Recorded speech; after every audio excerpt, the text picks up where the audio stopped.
Hello guys, so the second lecture on the introduction to Python is uploaded. Do watch the video, like, share and subscribe to the channel Shikhar Agarwal Programming. Thank you guys. Hello guys, now we are continuing with history of Python. Second slide.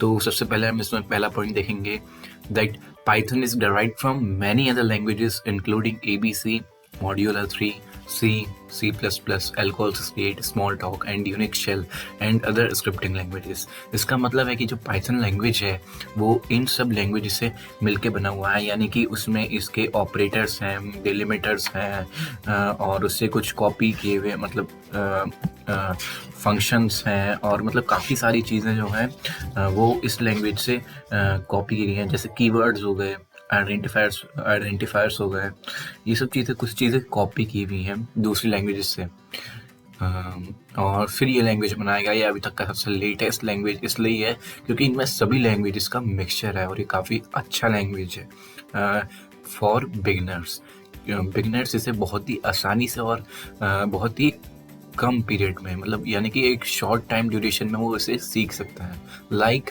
in a 1 month. So now we are going to second point that Python is copyrighted. Yes, Python is copyrighted like Perl. Python source code is now available under GNU General Public License. So Python जो है वो 1980s में Guido van रॉसम ने बनाया था, New Zealand, as a successor of ABC programming language, जो मैं आपको पहले बता ही चुका हूँ। और इसकी पॉपुलैरिटी तभी बहुत ज़्यादा पॉपुलैरिटी बढ़ गई थी और इसे जनरल पब्लिक लाइसेंस मिला था इसके वर्जन 1.61 में 2001 में, जब ये सबके लिए एक फ्रीली एक्सेसिबल लैंग्वेज था। सो तभी एक पाइथन सॉफ्टवेयर फाउंडेशन बना जिसे हम PSF के नाम से जानते हैं और ये एक नॉन प्रॉफिट ऑर्गेनाइजेशन है और यही पाइथन की जो इंटेलेक्चुअल प्रॉपर्टी है वो होल्ड करता है। और गाइडो वैन रोशम भी इसका एक डायरेक्ट करते हैं इसका एक प्रोग्रेस। वही हम थर्ड पॉइंट में आगे जानेंगे। Python is now maintained by a core development team at the institute, although Guido and Rosham still holds a vital role in directing its progress. So, Python एक को डेवलपमेंट टीम इंस्टीट्यूट पे जहाँ पे वो पढ़ते थे वो एक होल्ड करती है, एक PSF होल्ड करता है और एक खुद क्रिएटर गाइडो वैन रॉसम एक वाइटल रोल होल्ड करते हैं इन डायरेक्टिंग इट्स प्रोग्रेस। तो चलिए दोस्तों अब आगे नेक्स्ट स्लाइड पे चलते। Features of Python. First feature, it is easy to learn, read and maintain. So, Python has relatively few keywords having a simple structure and a clearly defined syntax. So, जो Python language है उसमें keywords की मतलब जो keywords होते हैं, जो keywords हम यूज़ करते हैं Python लैंग्वेज में वो बहुत कम है और उसका बहुत ही सिंपल स्ट्रक्चर है। केवल इंडेंटेशन का हमें उसमें ध्यान रखना होता है कि इंडेंटेशन गलत नहीं होनी चाहिए और उसका बहुत ही डिफाइंड सिंटेक्स, एक बहुत ही क्लियरली डिफाइंड सिंटेक्स है, बहुत छोटा सिंटेक्स है जिसे हम बहुत ही ईजी वे में लर्न कर सकते हैं। अदर लैंग्वेजेस में सिंटेक्स काफ़ी मुश्किल होता है, जैसे कि C है, C++ है, पर इसमें बहुत ही क्लियरली डिफाइंड सिंटेक्सेस हैं। So that it is easy to learn by a student in a very short period of time. Yes, कोई भी स्टूडेंट इसे बहुत ही शॉर्ट पीरियड ऑफ टाइम में सीख सकता है। ये बिगनर्स प्रोग्रामिंग लैंग्वेज इसलिए कहा जाता है इसे। कोई भी व्यक्ति जो पहली बार सॉफ्टवेयर प्रोग्रामिंग लैंग्वेज सीख रहा है तो उसे सबसे पहले पाइथन सीखना चाहिए क्योंकि ये बहुत ही एक ईजी लैंग्वेज है। जस्ट मैंने इसमें नीचे लिखा हुआ है just like simple English language.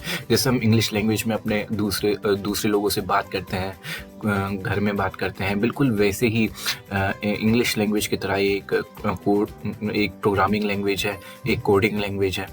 So it's source code is very easy. हाँ, इसका सोर्स कोड मतलब मेंटेन करना और लिखना काफ़ी ईजी है अदर लैंग्वेजेस के कंपैरिजन में।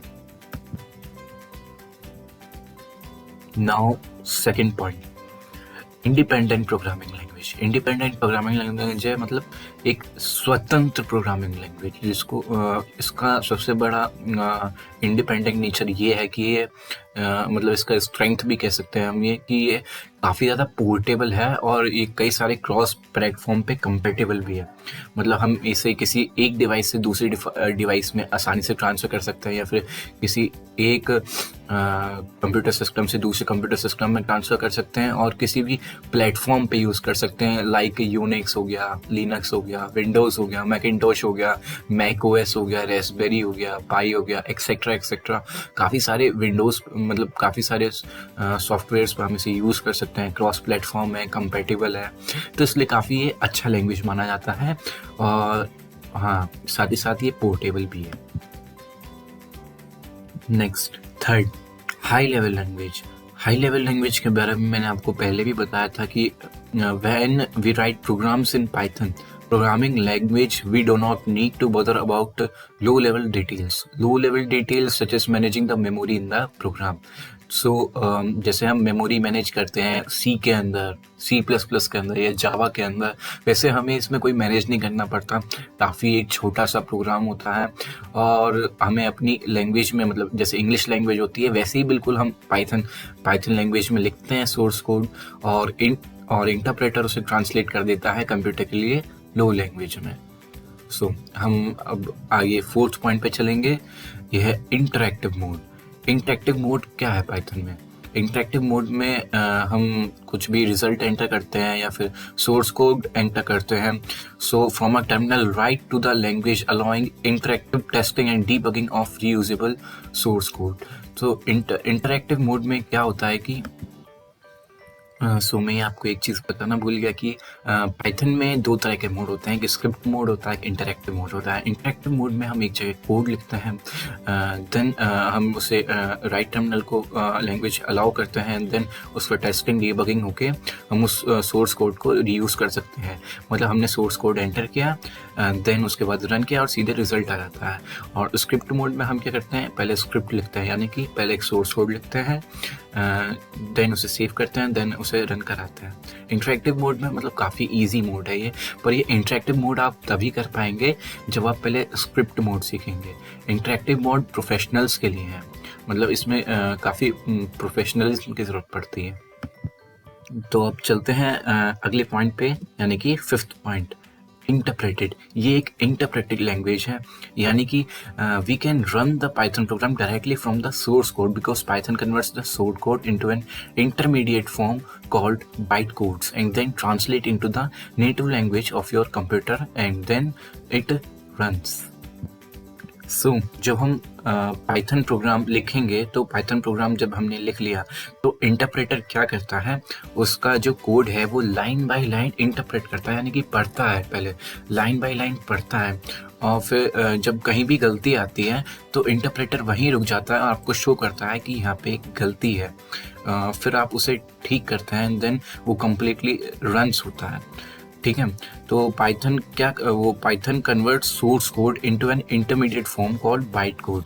बाइट कोड क्या होता है, एक इंटरमीडिएट फॉर्म होता है कोड का। इंटरमीडिएट फॉर्म मतलब जब कोड प्रोसेस कर रहा होता है इंटरप्रेटर, जो आपने सोर्स कोड लिखा है पाइथन लैंग्वेज में, जब आप प्रोग्राम बना रहे हैं तो उसका इंटरमीडिएट फॉर्म जब वो प्रोसेस कर रहा होता है उसे कहते हैं हम बाइट कोड्स, जो कि बाइट्स में होता है। और उसके बाद ये ट्रांसलेट कर देता है नेटिव लैंग्वेज का, इधर मतलब है लो लेवल लैंग्वेज, जो केवल कंप्यूटर समझता है बाय इन द सेंस 0 और 1।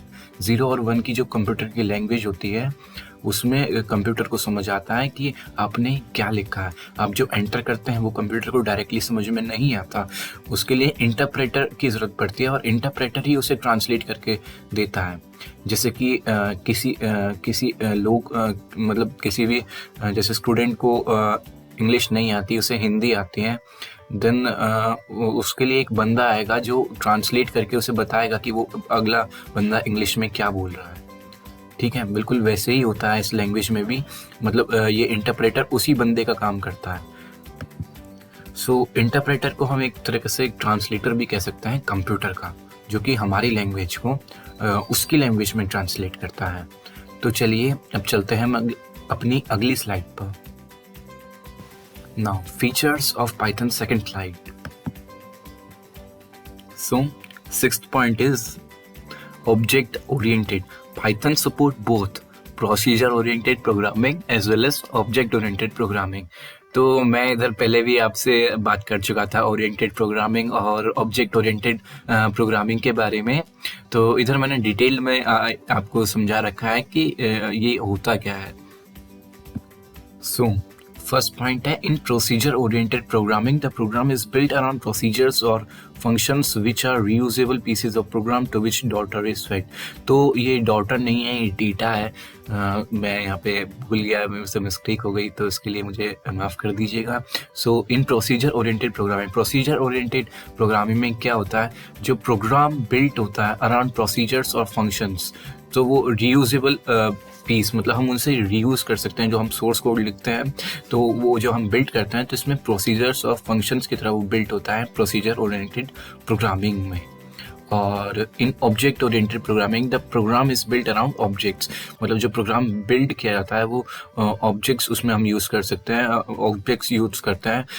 सो क्या करता है, इंटरप्रेटर उसे कंबाइन करता है डेटा और फंक्शनैलिटी को जो कि प्रोग्राम के अंदर है, उन्हें कंबाइन करके देन वो ट्रांसफ़र करता है टू द कंप्यूटर.